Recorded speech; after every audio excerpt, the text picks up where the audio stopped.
Martın 17-si yetkinlik yaşına çatmayan 3 rəfiqə evdən çıxıb və bir daha geri qayıtmayıb. Valideynlərin sözlərinə görə yetkinlik yaşına çatmayan qızların telefonlarına zəng çatmasına baxmayaraq onlardan cavab ala bilmirlər.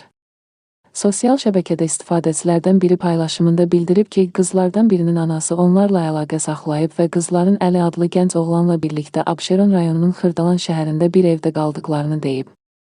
Əlinin səs yazıları var, bu gənc oğlan qızların Dubaya və rayonlara müştəriyə göndərilməsi barədə anaya səs atıb, deyə paylaşımı edən şəxs qeyd edib. Evdən çıxıb geri qayıtmayan qızlardan birinin anası müğənnidir. Məsələ ilə bağlı Daxili İşlər Nazirliyinin mətbuat xidmətinin əməkdaşı polis leytenantı Elbrus İbrahimov açıqlamasında bildirib ki, ailə üzvlərini məlumatlandırmadan yaşadıkları evləri tərk edərək naməlum istiqamətə gedən şəxslərin itkin düşməsi ilə bağlı polisə müraciət daxil olub. Bundan əvvəl də bir neçə dəfə yaşayış yerini tərk edən şəxslərin yerinin müəyyən olunaraq tapılması istiqamətində polis əməkdaşları tərəfindən tədbirlər görülür. Daha çox xəbərlərdən xəbərdar olmaq üçün kanalımıza abunə olmağı və videonu bəyənib paylaşmağı unutmayın.